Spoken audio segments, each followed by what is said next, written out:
저를 위해서 지나가네요. 자, 오늘 말씀 15절 이제 성경 본문 15절 다시 보겠습니다. 15절 말씀입니다. 시작. 그런즉 어찌하리요? 우리가 법 아래 있지 아니하고 은혜 아래에 있으니 죄를 지으리요 그럴 수 없느니라. 지금 바울이 로마서를 통해서 하는 얘기 중에 우리가 믿음으로 의롭다함 받고 이제 구원을 받는다 했죠. 자, 이렇게 되니까 간단하게 믿어서 그냥 과거지사가 다 청산이 되고 구원받는데 너무 좋은 거 아닌가. 너무 좋은데, 자, 이렇게 되면은 우리가 회개만 하면 죄를 더 용서받고, 어떻게 보면은 은혜를 더 받으려고 그러면은 죄를 더 많이 지을수록 은혜를 많이 받는 거 아닌가라고 할 정도로 이제 궁금증이 생기는 거죠. 자, 여기서 보니까 법 아래 있으면 어떻게 됩니까?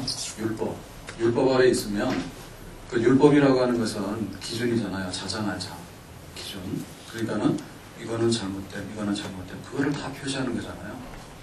그래서 율법 아래 이렇게 들어가면 멀쩡한 사람도 다 이게 드러나는 거예요. 네. 결국엔 뭐냐면 법 아래 있는 사람들에게는 정죄, 너는 이런 죄가 있다. 그러면 이런 죄가 있다라는 결론은 뭐냐면 사망이다 그 얘기입니다.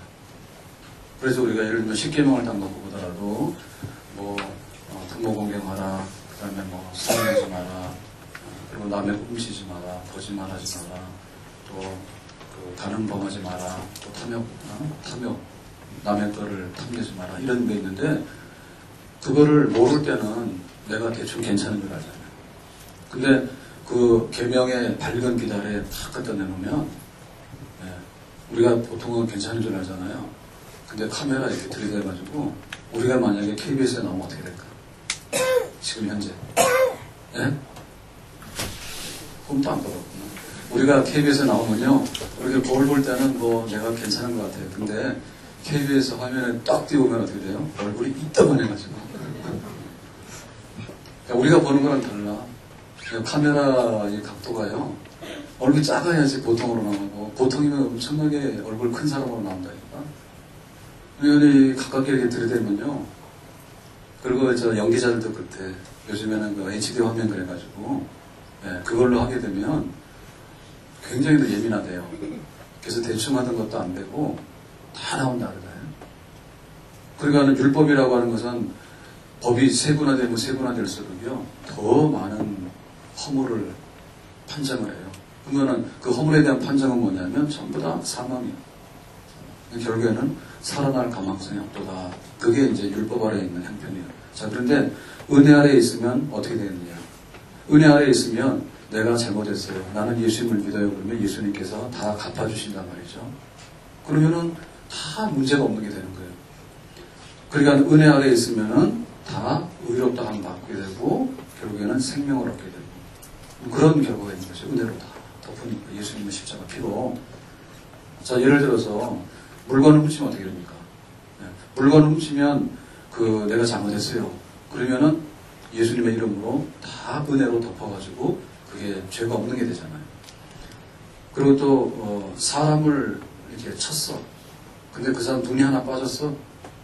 그러면 법으로는 심판을 받아서 처벌을 받아야 되지만 예수님 앞에 나와서 내가 잘못했어요. 그러면은 뭐예요? 상대방을 쳤는데 상대방이 부러져도 예수님의 십자가의 죽으심의 그 피로 인해 가지고 우리가 다 용서받죠.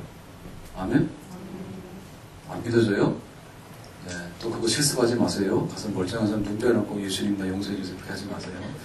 그러니까 물건을 살짝 훔쳐와도 예수님을 믿으면 용서받고, 상대방 눈을 빼도 용서받고, 심지어는 사람을 죽여도 용서받아요, 못 받아요? 용서받죠. 은혜를 받죠. 그러니까 은혜 아래에 있으면, 십자가 아래에 있으면 어떤 죄를 짓더라도 결과적으로 볼 때는 다 덮었어. 눈이 와서 한번 싹 덮으면 어때요? 하얗게 보이잖아. 그러면은 다 은혜가 있으면은 거기에는 의롭다. 의롭다 하니까는 문제가 없기 때문에 너는 생명이다. 율법 아래 있으면 율법이 비치면 너는 죄다. 죄에 대해서는 사망이다. 이렇게 되는 거죠. 그러니까는 여기서 어떤 문제가 생기는 거 아니? 그럴 것 같으면 우리가 믿고 은혜를 받으면 차라리 훔치는 거 가지고 은혜 받니? 사람 죽이고 은혜 받는 게 낫겠다. 그런 이 잘못된 생각이 생길 수 있잖아요. 그렇게 되면 뭐가 됩니까?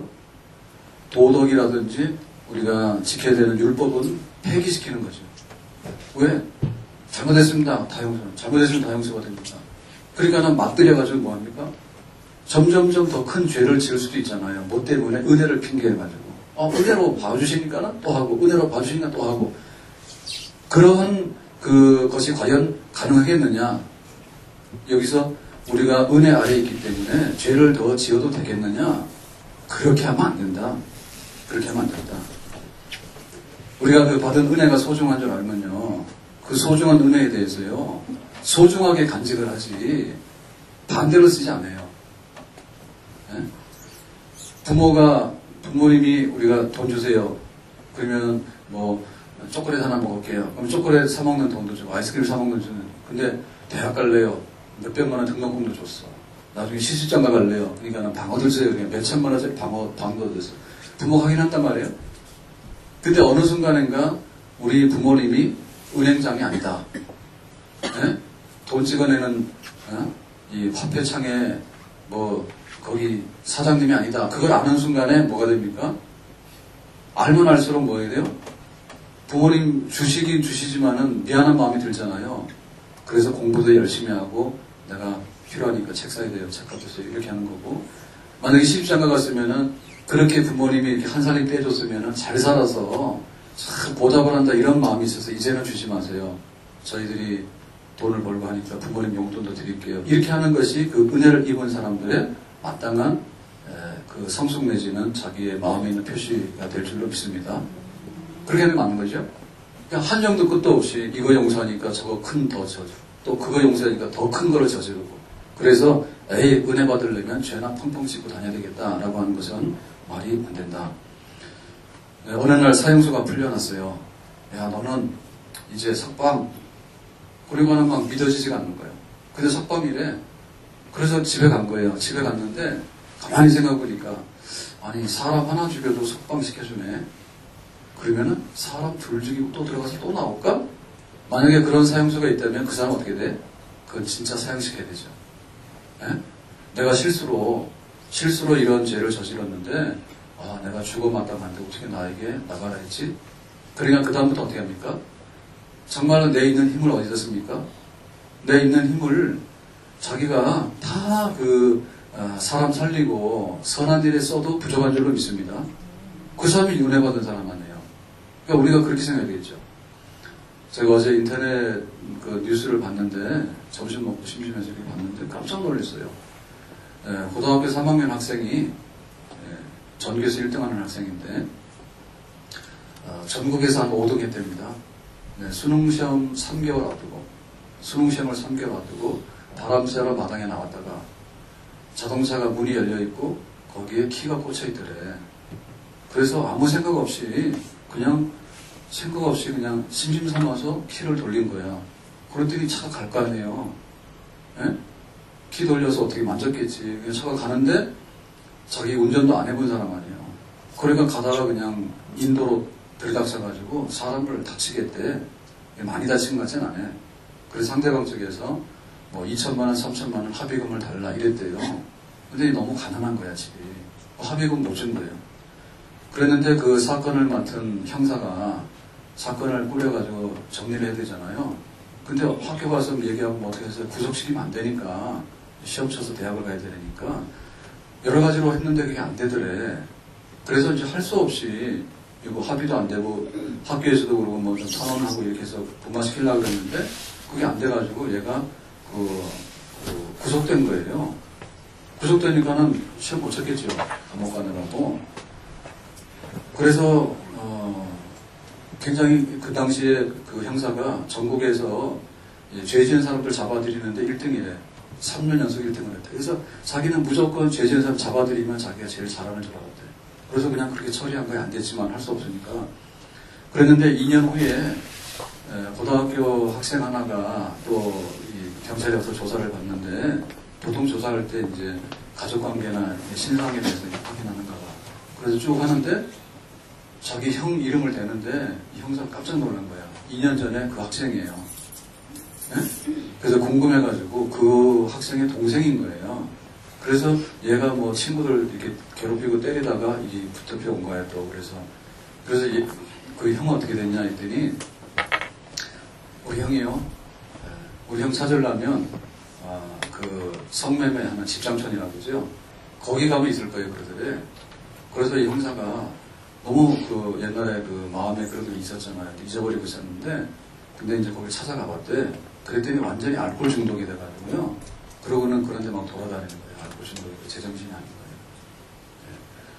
그런데 1년 후에, 그러니까 딱 그 사건 나고 나서 3년이죠. 3년 후에 다른 동료 형사가 그러는데 그때 이 자동차 했던 사고 냈던 그 학생이 자살해서 죽었답니다. 그래. 그러니까는 3년 만에 전국 수재가 이제 죽은 거야. 근데 그 동생도 이제 그 부모님도 어떻게 됐겠어요? 부모님도 아마 그 가정이 제대로 안 됐을 것 같아요. 그래서 그 형사가 지금 하는 건 뭐냐면 범인 잡아다니는 거를 1등 하는 게 아니고 청소년들 예방하는 거. 다니면서 니들 이런 거 하지 말라고 예방하는 게 중요하지 사건 난 다음에 해결하기 어렵잖아요. 그러니까 예를 들면 이 형사에 자기가 이렇게 전국 범인 잡는 거 1등을 3년 연속했지만 그것보다도 차라리 예방하는 일이 더 중요하다 해서 지금 자기가 발 벗고 다닌다는 거예요. 그런 아이들을 나오는 거 봤기 때문에. 그러니까 세상에 그런 일도 있더라고. 여러분 깜짝 놀랐어요. 그러니까 우리가 예수님의 그 십자가 피로서 믿기만 하면 은혜로서 너는 한 거 없지만 예수님이 한 거를 인정해가지고 다 덮어서 눈과 같이 희게 해서 용서해준다. 너는 생명이다. 라고 했을 때 그러면 또 죄를 지러 갈까요? 분명히 용서해준단 말이에요. 그러나 그렇게 할 수는 없다. 사도 바울이 그랬거든요. 사도 바울이 서아시아를 3번 선교하고 나중에 로마까지 갔어요. 그런데 바울이 그렇게까지 하게 된 데는 마음에 결심이 있었어요. 그 결심이 뭐냐면 나는 죄인의 괴수라. 스데반 집사 죽이는 데도 앞장섰고 그리고 자기가 저지른 이런 일들이 너무 흉악하기 때문에 내가 이렇게 은혜 받아서 구원받고 은혜 받아가지고 사도가 된 것은 하나님의 특별한 은혜인데 그러니까 이 은혜가 나에게 너무 소중하기 때문에 나는 다른 사람보다도 갑절로 일을 해야 된다. 그런 마음으로 사도 바울이 일을 한 거예요. 그러니까 남들이 안 하는 선교를 3번씩이나 하고 로마까지 가 죽게 되고 그런 거거든요. 그러니까 그 은혜가 사무친 거죠.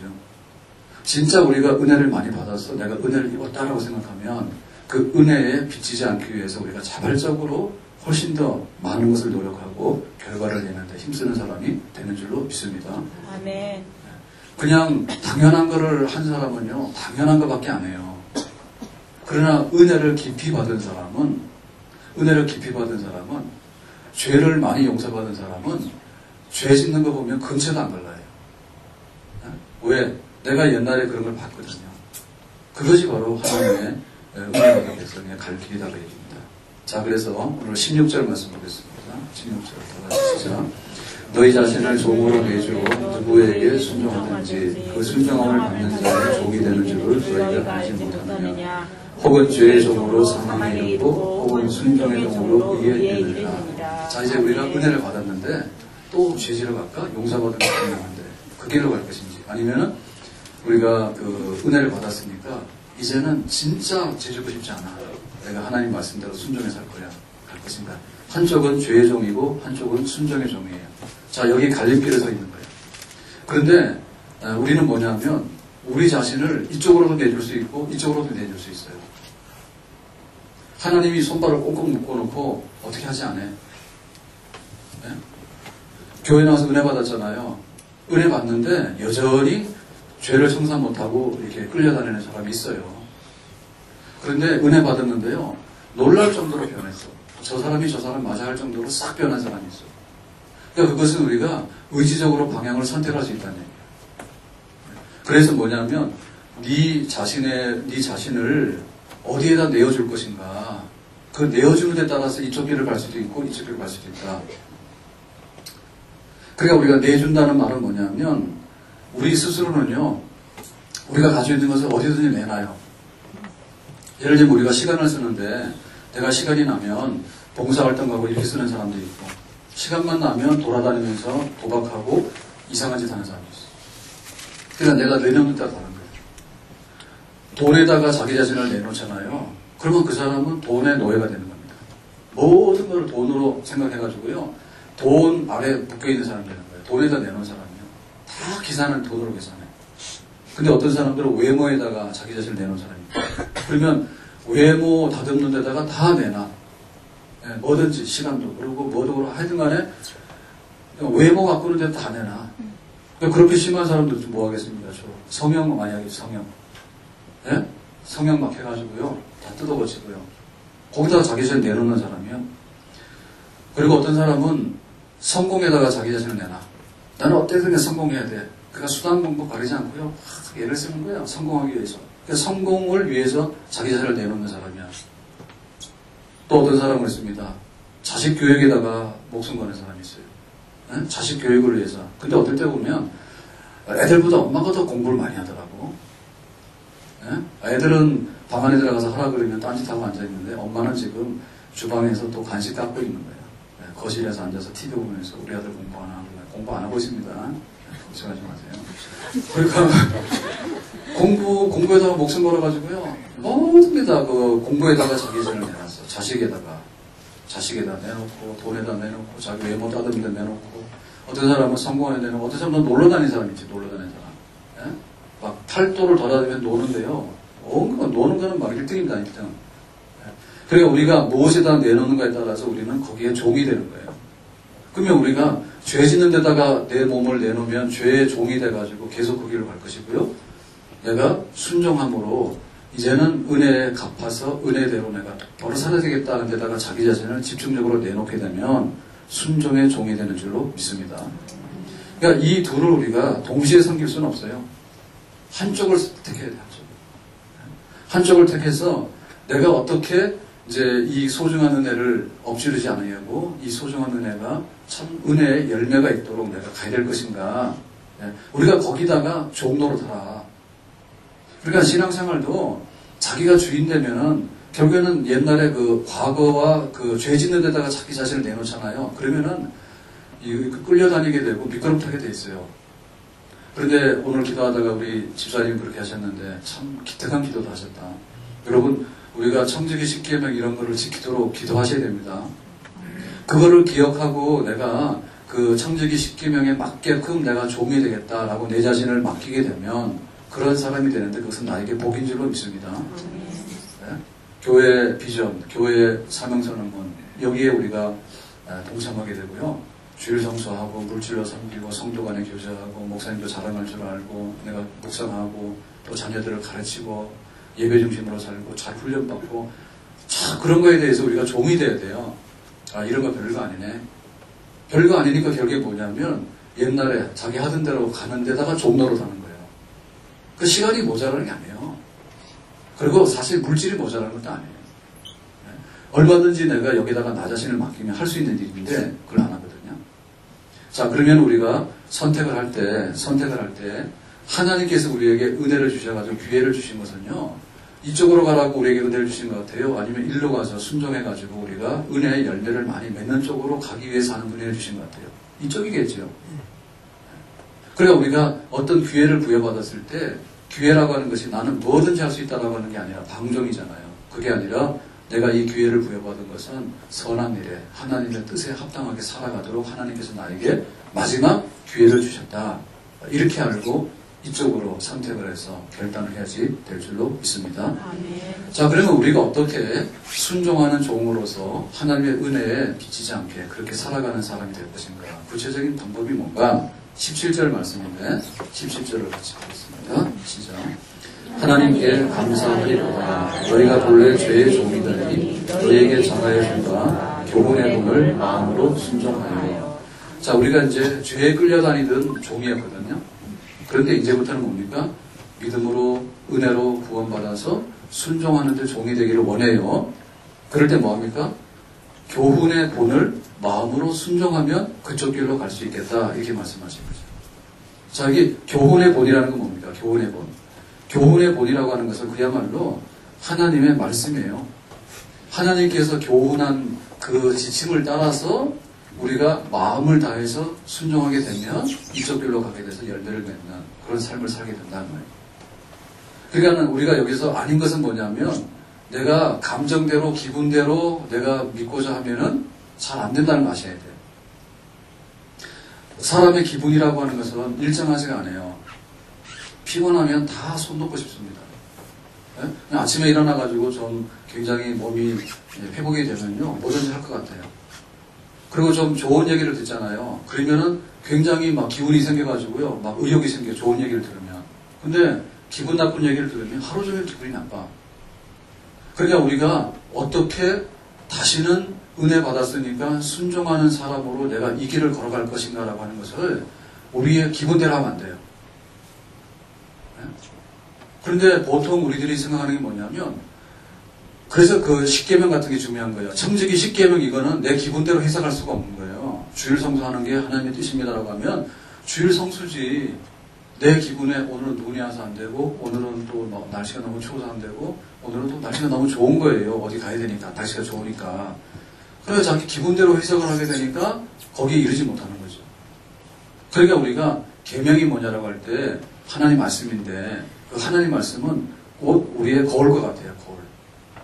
거울과 같아서 거울 앞에 딱 쓰게 되면, 아, 내가 단추를 잠궈야 되겠구나, 아니면 머리카락이 정리가 안 됐구나, 머리가, 그거 알게 되잖아요. 그러니까 하나님 말씀을 우리가 늘 가까이 하는 생활을 해야지 우리가 바로 잡아가지고 순종하는 그런 길로 가게 되는 거죠. 만약에 지금 우리가 여기 이렇게 등을 켜고 예배를 드리고 있는데요, 지금 이 등을 끄면요, 얼굴 잘 안 보여요. 끄지 마세요. 이거 끄면 얼굴 잘 안 보여. 그래서 이 등불이 있을 때는 우리가 길을 알게 되고 가는데, 우리는 이거 잘 소중함 잘 모르거든요. 항상 전기가 공급이 되는 게 잘 모르는데, 전기 사정이 안 좋으면요, 이게 보통 문제가 아니에요. 불이 막 펑 나가고 그러면요, 암흑천지가 되잖아요. 그럼 하룻밤도 지내는데 불편해요, 너무. 우리가 칠흑같이 어두운 밤이라고 그래요, 칠흑같이. 근데 옛날에는 이제 원력을 썼잖아요. 원력.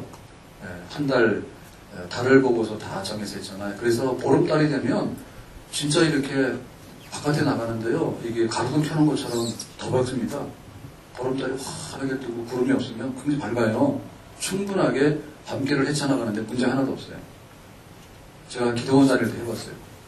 보름달 딱 뜨면은 프레시를 안 가져가도요, 하나도 문제 없어요. 근데 금음이 되잖아요. 진짜 안 보여요. 한 치 앞도 안 보여요. 특히나 산에 이런 데 가면은 막 그 돌도 많고 길이 잘 없잖아요. 하나도 안 보입니다. 그래서 프레시를 이렇게 비추고 하는데, 하나의 말씀이 그런 거예요. 우리가 순종해서 참 내가 이 은혜에 비치지 않게 내가 바르게 가고 싶습니다 라고 하는데, 이 빛이 없으면은 헛디게 되잖아요. 빛이 없으면 헛디뎌서 꼬꾸라질 수밖에 없고요.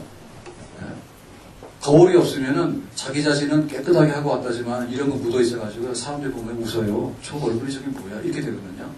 그래서 그 말씀이 기준이에요, 말씀이.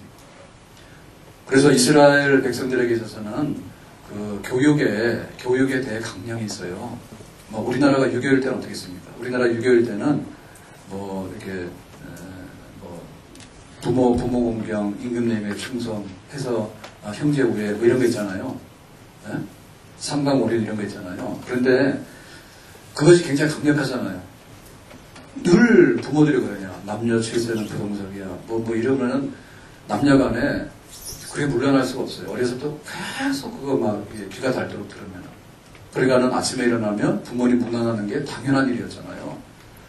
지금은 1년 가도 전화도 잘 안 합니다. 핸드폰 누르는데 1초도 안 걸립니다. 근데 부모는 전화도 잘 안 합니다. 이게 교육이에요, 교육.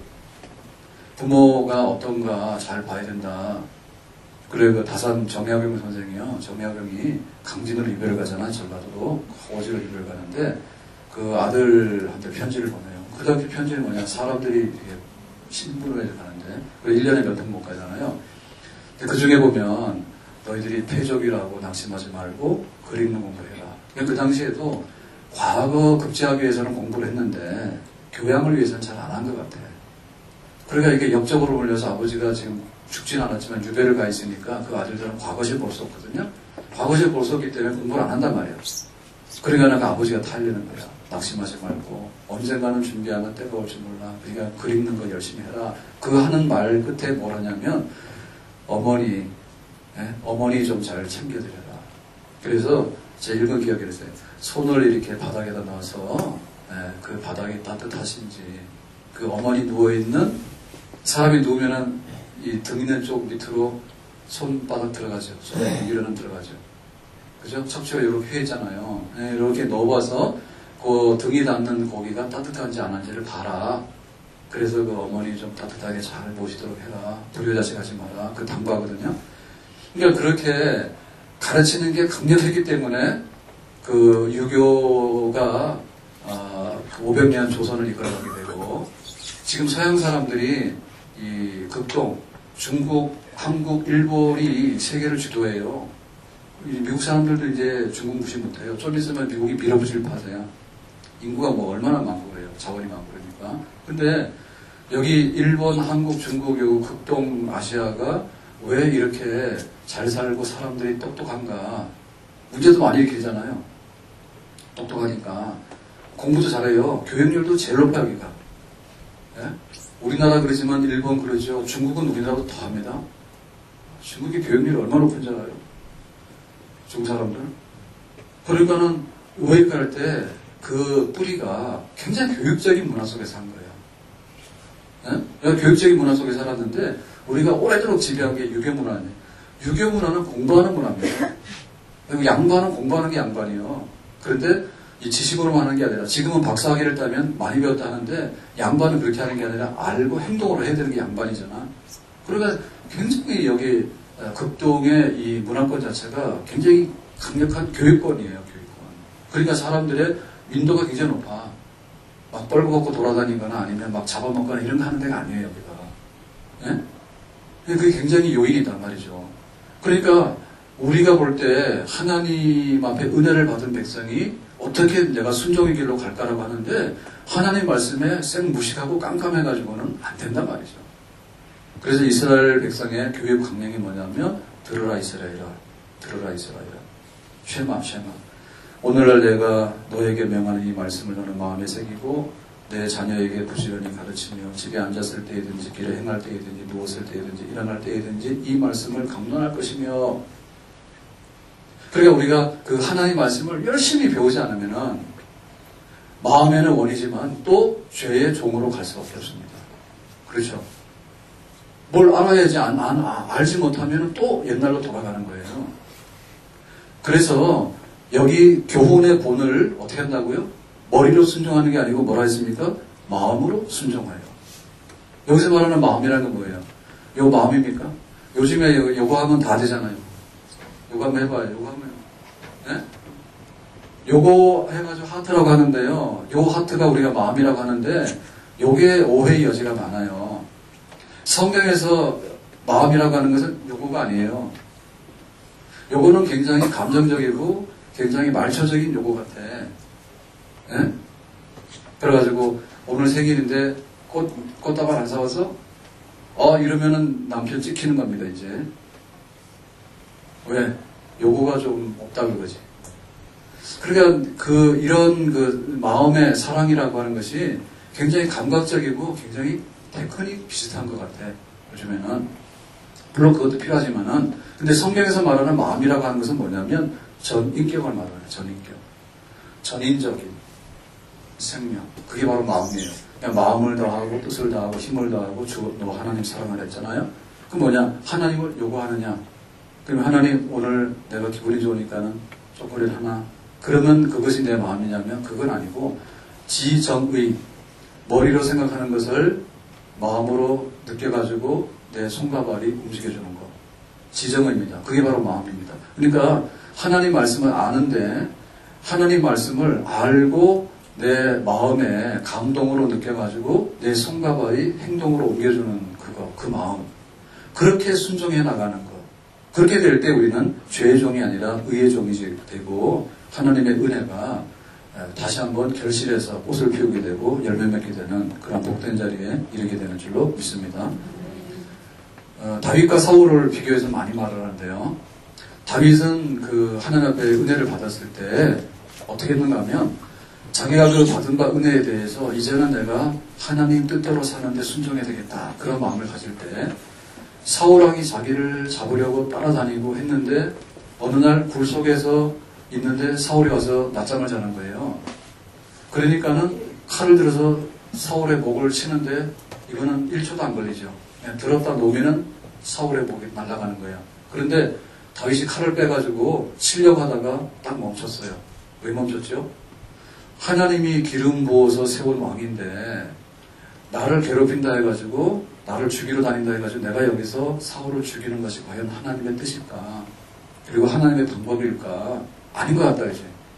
그러니까는 거기서 거둬들였어. 순간적으로 생각을 잘못하고 순간적으로 감정을 잘못했지만은 마지막에 행동을 딱 하는데 멈춘 거죠. 칼을 내리지 않고 달을 거둬들였어. 그러니까는 다윗이 하나님 앞에 순종할 때 뭐라 했습니까? 지정의로 한 거죠. 예? 내가 하나님 준 기회인데 죽이라고 하는 건가? 그럼 나는 지금까지 괴롭을 당했는데 사울을 죽이면 내가 괴롭지 않을까? 그런 마음이 있었단 말이에요. 근데 행동을 옮기려다 보니까 아닌 것 같아서 거둬들였단 말이에요. 그게 바로 마음으로 순종하는 거죠. 그러니까는 내 모든 것을 다 쥐어짜가지고 하나님의 뜻이라면 내가 그렇게 하겠습니다. 베세베스로 가는 암소에게 하잖아요. 하나님의 언약궤를 이제 이스라엘 지경으로 돌려보내야 되는데 그 소에다 싣고 가라 했어요. 그랬더니 소가 가는 겁니다. 근데 뒤에서 그 젖을 떼지 않은 어린 송아지가 우는 거예요. 그리고 어떻게 했어요? 송아지가 젖 달라고 우니까 어미소가 어떻게 했어요? 눈물을 흘렸죠. 아이고 네가 배고프니 내가 가서 젖 줘야지. 그렇게 하는데 뭐예요? 자기는 하나님의 언약궤를 싣고서 어디로 가야 돼? 베세베스로 가야 돼. 얘야 너 젖 주고 싶지만 나는 안 돼. 앞으로 가야 돼. 그러고 가는 거예요. 그게 뭡니까? 지정의로 순종하는 거예요. 그렇게 순종하는 거예요. 우리가 그렇게 해야 돼요. 사울은 어떻게 했는가 하면 사울왕은 다윗은 천천히고 사울은 천천히고 다윗은 만만이라고 하는 백성들이 그래가지고 자기 인기가 다윗보다 못하다는 것을 알게 됐잖아요. 골리앗을 이긴 건 다윗이 자기가 아니잖아. 그래가지고는 사울이 생각할 때 다윗이 골리앗을 이겼으니까 우리나라를 구했다. 그러니까는 다윗 잘했다고 백성들이 칭송하는 거는 괜찮은 일이다. 이렇게 받아들여야 되는데 자기가 급할 때는 골리앗을 이기면 자기 사위 삼겠다 했어요. 그랬는데 딱 돌아서서 마음이 바뀌어가지고요. 다윗을 살려두면 안 되겠어. 죽여야 되겠다. 이렇게 된 거거든요. 그러니까 생각도 잘못된 거고 마음도 잘못된 거죠. 시기심만 시기심. 그리고 자기가 왕의 자리에서 쫓겨날까 두려워하는 마음이잖아요. 그러니까 행동을 어떻게 했어요? 블레셋 군대하고 싸워야 될 군사들을 이끌고 나가서 블레셋 군대하고 싸우는 게 아니라 다윗 잡으러 다니는데 혈안이 돼 있잖아. 그러니까 그 사울의 불순종과 그 하나님께 받은 은혜를 죄로 쓰는데요. 지정의를 다 동원해서 쓰는 거예요. 생각도 잘못되어 있고 마음도 잘못되어 있고 행동도 다 잘못된 거야. 그래서 우리가 하나님 앞에 죄의 길로 가는 것은 그냥 내가 한번 실수했지. 이렇게 변명이 안 됩니다. 왜냐하면 생각도 잘못되어 있고 마음도 잘못되어 있고 행동도 잘못되어 있으니까는 죄의 종으로 가는 거예요. 하나님 앞에 용서받았지만은 또 가는 거예요. 옛날에는 절도죄를 용서받았으면 이번에는 살인하러 또 가는 거예요.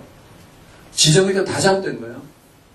그런데 은혜 받고 나서 내가 이제는 안 되겠다라 변화된 사람은 뭐냐면 지정의가 순종으로 가는 거예요. 그러니까 생각이 달라지려면 뭐냐면 말씀이 들어가야 돼요. 말씀이 들어가서 어쩌 생각이 달라지는 거예요.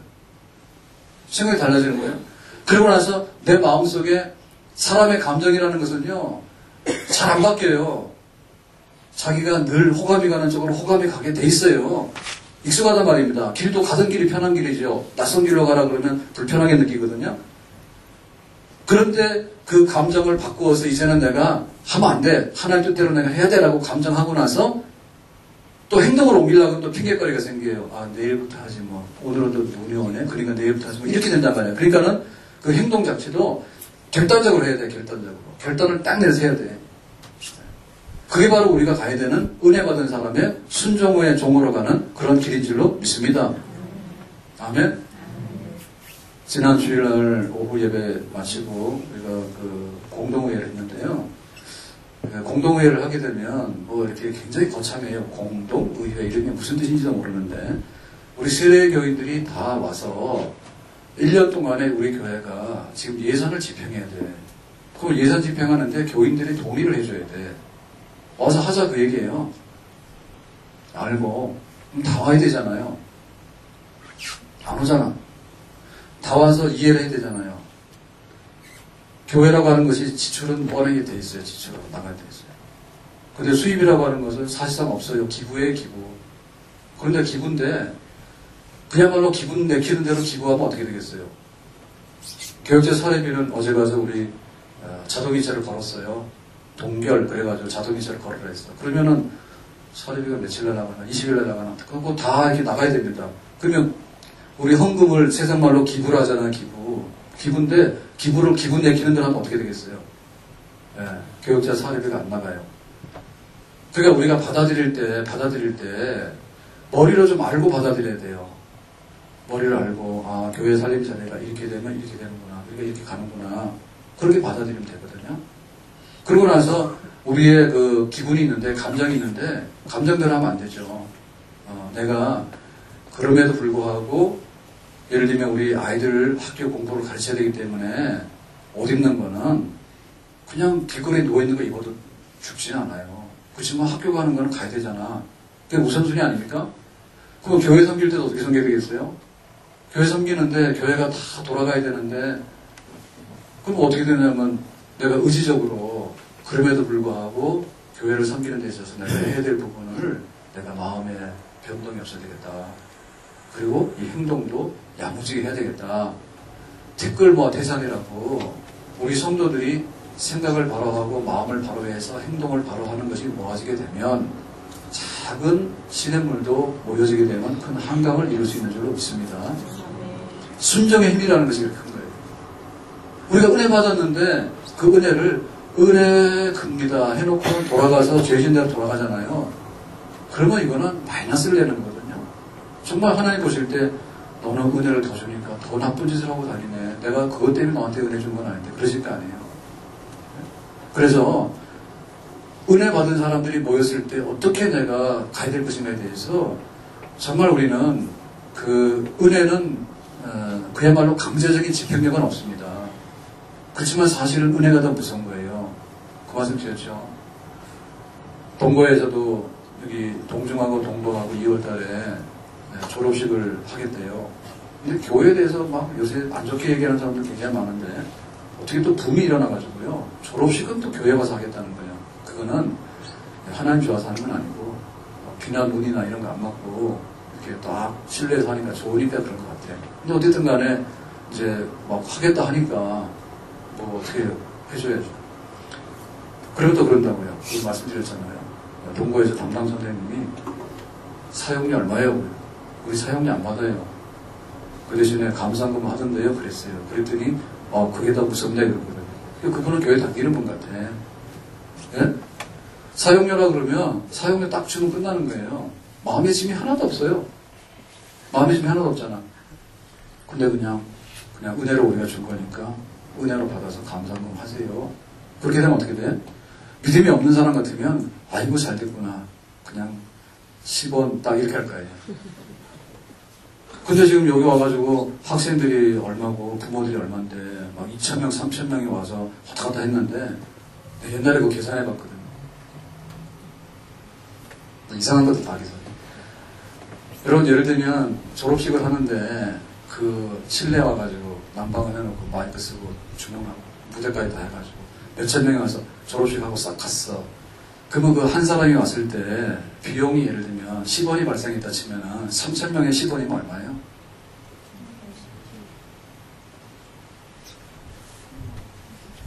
(3,000원에 10원이면) 3,000명에 10원이면 3만원 밖에 안 되네. 그럼 100원이면 30. 그 다음에 200원이면 60. 그러면은 졸업식을 2시간 아니면 전체적으로 하면 한 몇 시간이 걸려요. 준비하려면 너댓 시간을 해가지고 했는데 난방도 하고 전기도 쓰고 수많은 사람이 했어. 그러면은 자판기 커피 한 잔 얼마? 자판기 커피 한 잔 얼마? 200원? 300원? 200원? 그러면은 그 몇 시간 앉아가지고요 하고 뭐도 하고 좋다 하고 갔는데 그 자판기 커피값 한 잔 값도 안 되는가? 엘리베이터 쓰고 전기 쓰고 화장실에도 물 쓰고 온 거 다 해가지고 그날 또 청소고 엉망진창을 해놓고 의자 하나 흔들어가지고 망가뜨리면 그것도 몇십만 원짜리입니다. 우리 조명 들어오는 거는 이 형광등이랑 달라가지고 하나 망가지고 몇십만 원짜리예요, 등 자체가. 그거 말이 안 되는 거예요. 그런데 옛날에 한번 해보니까요, 그러더라니까. 예, 고무줄 별로 몰라, 사람들이. 고무줄 몰라. 그러니까는 와서 몇 시간 있다가 커피 한 잔 값도 안 되는 값어치도 못 느끼고 간다고 그러면은 그거 좀 그렇잖아요, 그죠? 근데 뭔가를 알게 되면요, 이것저것 다 따지고 보면은, 아, 이게 은혜로 내가 어떻게 될 것인가라고 할 때, 그래서 그것이 필요하다는 거예요. 생각도 잘해야 되고, 마음도 잘 먹어야 되고, 행동도 잘해야지 내가 받은 바 은혜가 순종의 종으로 돼서 순종하는 그런 길로 가게 될 줄로 믿습니다. 자, 그래서 19절에 말씀하기를 이렇게 말하는데요. 19절 시작. 너희 육신이 연약함으로 내가 세렘에 이르러 말하노니 전에 너희가 너희 지체를 부정과 불법에 내주어 불법에 이른 것 같이 이제는 너희 지체를 의에게 종으로 내어주어 거룩함에 이르라. 자, 여기 내어주었는데, 내어줬단 말이에요. 자기 자신을 내줬는데 전에는 어디다 내줬어요? 부정과 불법에다 내줬죠. 근데 지금은 어땠습니까? 이제는 의에게 종으로 내어주죠. 네.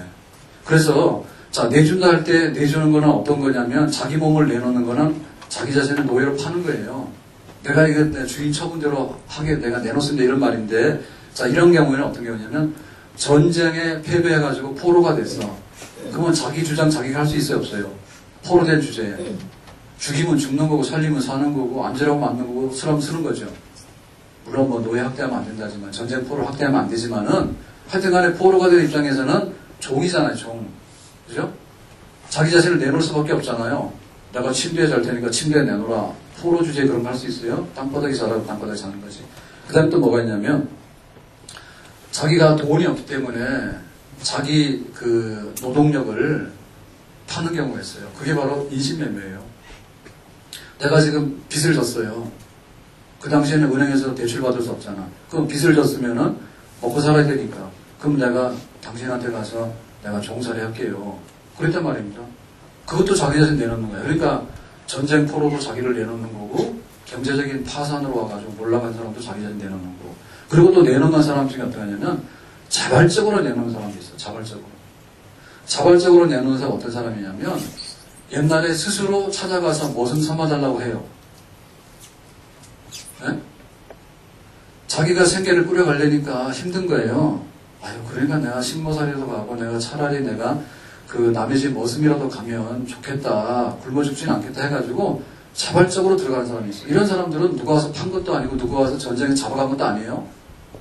근데 생활이 궁하다 보면 자발적으로 자기를 내놓는 사람들이 있어요. 그렇죠? 지금 우리 이 아시아나 이런 제3국에서 들어와서 노동하는 분들 있잖아요. 이주 노동자들 하잖아요. 이주 노동자들이 말하자면 자기 스스로 자기를 판 거 아닙니까? 한국이 좋아서 온 건 아닙니다. 자기 가족들하고 지내고 하는 것 다 좋아하지 누가 여기 떨어져 혼자 고생하는 걸 좋아할까요? 그런데 너무 살기 어렵다 보니까 내가 한국 가서 돈 한 3년 동안 벌 테니까 좀 있어라. 네? 눈물 먹고 온 거예요. 왜 자기 자신을 파는 거야. 네, 우리 가족의 미래를 위해서 와서 춥지, 적응 안 되지, 한국 사람들 욕도 나가지. 그런 고달프지만은 내 목적하는 바를 위해서는 내 스스로를 내놓는 거, 그런 거잖아요. 네. 어쨌든 간에 옛날에는 우리가 뭐 했냐면은 불법에다가 내 자신을 판 사람이야. 근데 이제는 현재 지금부터는 뭐냐면 의에게 나를 팔아야 돼. 그럴 때 여기서 변화가 일어나야 된단 말입니다. 변화가 일어나는데 그 변화가 아까 믿음으로 순종해서라고 하는 그 과정을 거치게 되면 뚜렷한 변화가 일어나서 옛날에는 이쪽으로 하더니 이제는 일로 하는구나 라고 하는 눈에 보이는 그런 변화들을 우리가 목적으로 삼고 그걸 추구해야 되는 거예요. 마가라고 하는 사람이 있는데요.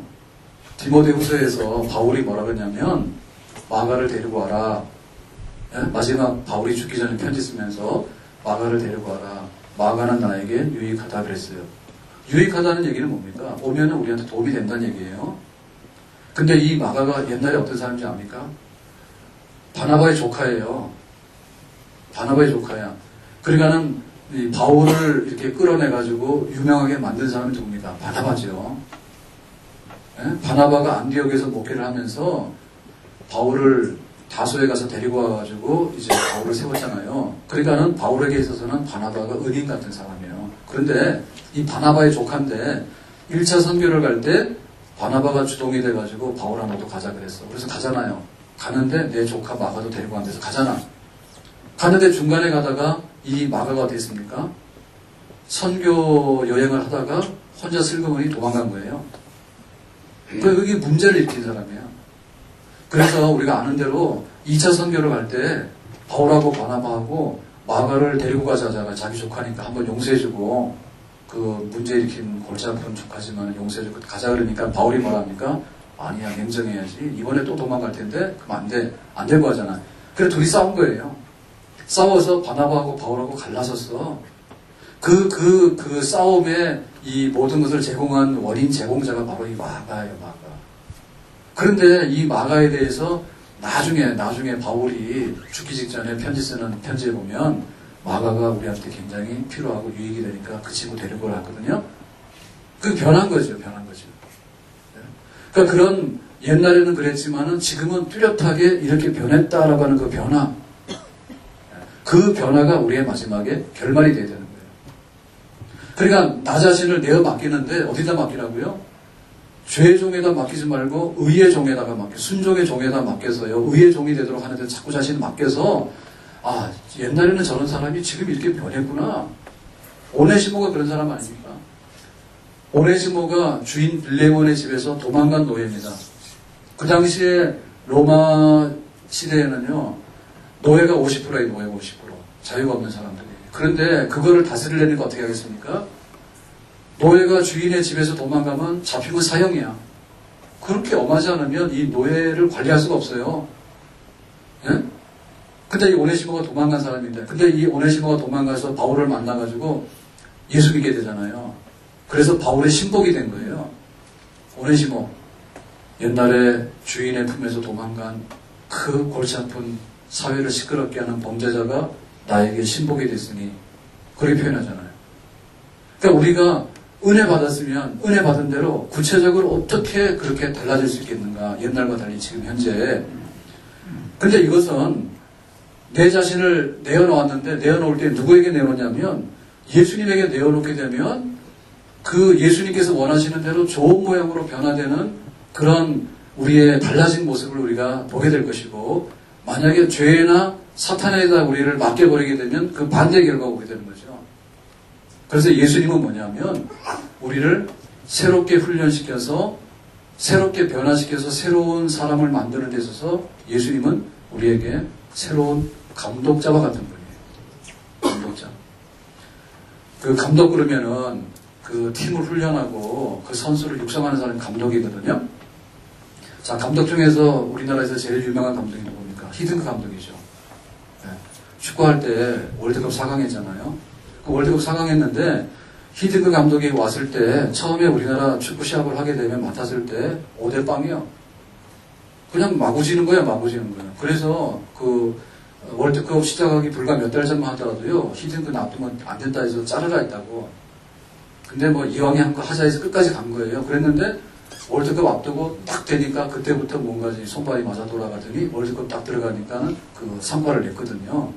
그랬을 때 그 히딩크 감독이 우리 한국 축구 4강 하고 나니까 신화를 썼다 해가지고 그 히딩크 감독의 리더십 도대체 히딩크 감독이 어떻게 했길래 한국 축구가 세계 4등을 할 수 있겠느냐에 대해서 말들이 굉장히 많았어요. 근데 그 얘기 중에 일부 맞는 말들이 있거든요. 미화돼서 이게 붙여진 과장도 있지만 실제 맞는 게 있는데 이 사람은 화난 사람이잖아요. 화난 사람인데 그 유럽이라고 하는 데는 국경을 막 넘어다닙니다. 그리고 말도 화란 말만 하는 게 아니라 영어도 하고 뭐 대략 2, 3개국어를 해요. 그쪽에서는. 그러니까는 국제적인 인물이잖아요. 그러니까 이탈리아 가서도 감독도 하고 뭐 막 다녔기 때문에 한국에 왔는데 제일 한 것 중에 뭐냐면 그 선수들끼리 형 뭐 이런 거 부르지 말라고. 예? 우리나라식은요 장유 유서예요. 유교 문화권이 굉장히 강해가지고요. 운동팀도요 이 형님을 쳐다보면 안 돼. 막내는 막내답게 해야 되는 거야. 그러니까 이게 뭔가 이게 어떤 활력이 없어요. 막 주눅 들고요. 네, 그런 게 있다고. 그런데 히든 감독 와가지고 왜 서양 사람들 그렇게 부르잖아요. 서양 사람들 교수님도 그냥 우리는 교수님에서 님자가 중요한데 교수 이렇게 부르다 큰일 나지. 학점도 못 받습니다. 근데 그쪽에서는 안 그랬잖아요. 뭐 교수 보고 뭐 그냥 하이 막 그리고 친구 대하듯이 하고 이런 게 있잖아. 그러니까 히든 감독이 딱 볼 때 이 한국 축구 바뀌려고 그러면은 밥 먹을 때도 막 선배 후배 따로 먹고요. 그 다음에 11명이 뛰는데 이 나이든 고참 선배가 뭘 하면요. 여기 볼도 안 주는 거야.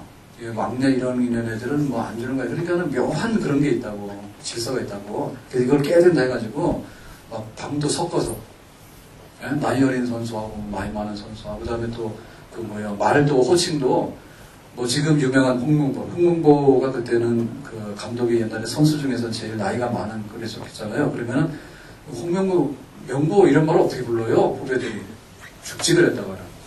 그랬는데 부를 때 명보 막 이렇게 부르고 그렇게 하라 했잖아.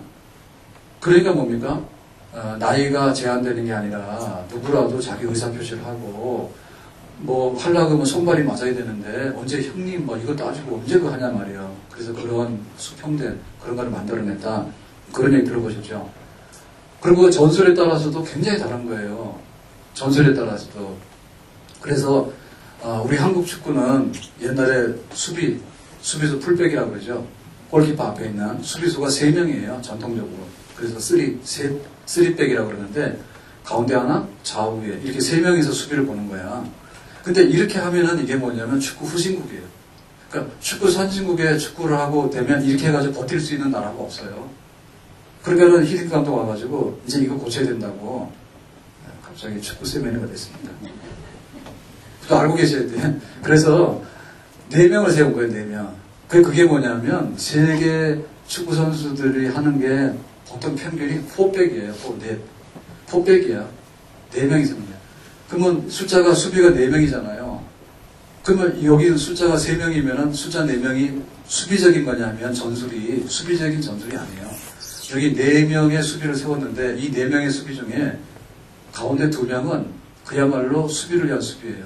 근데 좌우측에 있는 수비수는 공격을 할 수 있는 수비수들이에요. 그러니까는 공격 대응을 안 할 때는 수비가 둘이고 이 끝에 있는 수비수들은 공격 숫자가 되는 거예요. 만약에 수비로 들어올 때는 수비수 둘은 있는데 좌우에 풀백들도 수비수가 되는 거예요. 그러니까는 수비가 여기는 항상 3명이었는데 포백 시스템으로 가면 수비가 급할 때는 4명이 수비가 되는 거고 공격할 때는 수비는 둘이고 공격 숫자가 늘어나는 거죠. 그러니까 이게 이기는 거죠, 시합을 할 때. 근데 이거를 하는데 이게 안 되는 거야. 우리나라는 맨 3명이 백서거든요, 3명이서. 전통적으로. 그걸 해왔기 때문에 이거 익숙하지가 않아요, 못해. 새로운 전술을 가져오는데. 그래서 5대0이 나온 거예요. 했다면 지는 거예요. 이게 손발이 안 맞으니까. 뻥뻥 뚫리고 뻥 뚫리고. 근데 이게 맞아 돌아가니까 이제 이게 어느 정도 저쪽 상대방하고 싸울만 하잖아요. 그걸 이걸 하려면 뭐냐면 많이 뛰어다녀야 돼.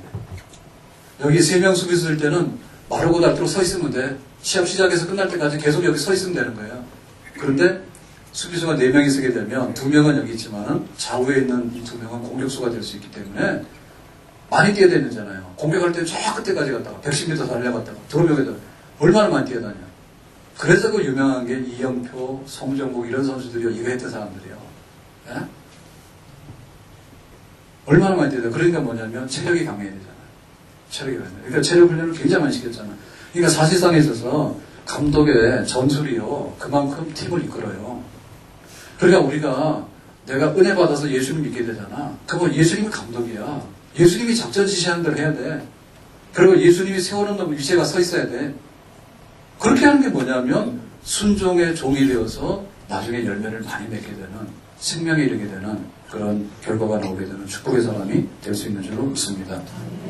내 모든 소원 기도의 제목 예수를 닮기 원함이라 같이 합시다. 예수의 형상 나 있기 위해 세상에 보기 전에 예수를 닮기 내가 원하네. 날 부속하신 예수님을 내 마음속에 지금 거둬사 주님의 형상 인치소서. 그러니까 날마다 정말 코치 말을 잘 듣고 감독 말을 잘 들어서 내가 예수님을 닮아가고 이 은혜에 가슴에 사무치는 은혜를 받았으니 이거를 좋은 쪽으로 쓰기를 원합니다라고 엎드려서 하는 사람은 올라가 독수리처럼. 그런데 코치도 감독도 무시하고 지 혼자 돌아다니고 말씀도 안 읽고 그냥 생각나는 대로 잘못 생각하면 잘못 생각하는 대로 마음을 잘못 먹으면 잘못 마음 먹는 대로 행동이 안 되면 행동 안 되는 대로 계속해서 해버리게 되면 내려가 해가지고 나중에는 뭐냐면 만신창이가 돼서 청자골이 될 수밖에 없는 것이 우리의 현실이다. 자, 마지막 23절 보고 마치겠습니다. 23절 시작. 죄의 삭선 사망이요 하나님의 은사는 그리스도 예수 우리 주 안에 있는 영생이니. 자, 여기 보니까 우리가 선택을 해야 되는데 죄의 종으로서 미끄러져 가게 될 때 결과는 사망이다. 자, 사망은 뭐예요? 일단 간에 목숨이 끊어지는 게 사망이지. 끊어지는 것에 대해서 좋아하시는 분들이 있을까? 우리에게는 생명의 애착과 보존하고자 하는 본능이 있어요. 네? 그래 죽는다고 생각하면 점심 못 드세요, 지금. 기분이 안 좋죠? 죽는다고 생각해보세요. 꽁꽁 묶어가지고 간에 넣어가지고 갖다가 확 집어 던지든지 땅속에다 넣든지 할 거 아닙니까? 그거 생각하고 있으면 기분이 속 안 좋잖아요. 근데 그게 사망이에요, 사망. 육신의 사망이에요. 근데 그 육신의 사망으로 끝나는 게 아니라 영혼의 사망이 되면 어떻습니까? 하나님 나라에서 가장 멀리 있는 지옥에 던져지게 되는 거죠. 그 사망이 된다는 얘기죠. 그러니까 은혜 받았는데 그 은혜를 제대로 간직 못하면 육신의 사망과 함께 영혼의 사망이 될 수 있는 그런 열매가 올 수 있다가. 자, 반대는 뭡니까? 하나님의 은사는 예수 주 안에 있는 뭐라고요? 영생이다. 영생이라고 하는 것은 우리가 막 아픈 사람이 회복돼가지고 1년을 더 살고 10년을 더 살면 당신 암인데 1년밖에 못 살아 그랬는데 하나도 안 아프고 계속 사는 거예요. 그거 기분 좋죠? 우리 육신의 생명이 안정되는 굉장히 즐거운 일이에요. 근데 우리 영혼이 하나님과 교제해서 하나님 나라에 들어가서 영원토록 복락을 누리게 되는 것은 정말 우리에게 있는 축복의 미래인 줄로 믿습니다.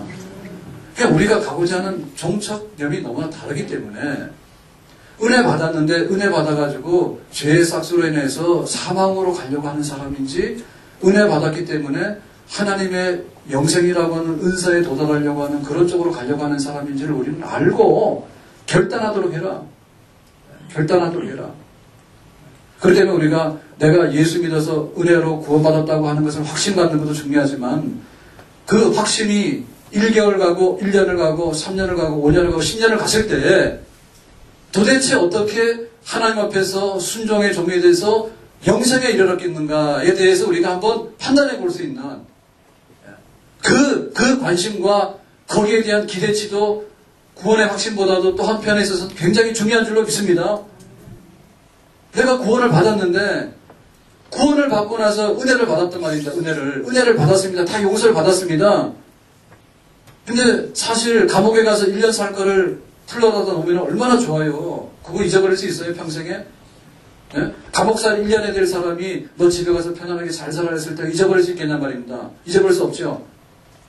우리가 돈이 궁할 때 돈 100만 원을 내도 도와줘가지고 우리가 살아나게 된 그런 도움을 받았으면 평생 잊어버릴 수 있어요? 잊어버릴 수 없어요. 그런데 우리가 예수님의 은혜 때문에 영생에 이르게 되는 그런 것을 받았는데 어떻게 우리가 하나님 앞에 순종의 종이 돼서 영생에 이르게 되는 것을 꿈꾸면서 글로 가지 않는가에 대해서 왜 그렇게 무덤덤하고 그렇게 해서 되겠는가? 우리 신앙의 본업이 뭐냐 할 때, 우리 본업이 뭐냐 할 때, 신앙이 본업입니다. 믿습니까? 믿음의 생활이 우리의 본업이에요. 그리고 믿음의 생활 중에서도 독수리처럼 올라가고 영생에 이르는 순종의 종이 되어서 나는 하나님 앞에 다 내맡기고 사는 사람입니다. 라고 하는 것이 우리의 신앙의 본업인 줄로 믿습니다. 성경을 피면은 구약 피라고 그러면 신약 피고요. 신약 피라고 하면 구약 피고요. 어디가 있는지도 모르고 그것이 우리의 신앙의 본업이 아니에요. 기도를 하라 그러면 기도를 뭘 해야 되는지 몰라가지고 우왕좌왕하고요. 교회를 좀 섬겨달라고 하면요. 교회를 섬기라면 더 안 섬깁니다. 되는 백성들은 지금 자원에서 우리 얼마 전에 연평도가 폭격 나고 그러니까는 그 해병대가 있잖아요. 그쵸? 그런데 해병대에서 굉장히 긴장을 했어요. 거기서 북한에서 포를 한 방 쏘니까 한 방에 날라오잖아요. 그랬죠? 얼마 전에, 몇 년 전에. 그러니까 해병대에서, 야, 이거 해병대 지원 안 하면 어떻게 되지? 이랬는데, 그 사건이 있고 나서 곧바로 해병대 지원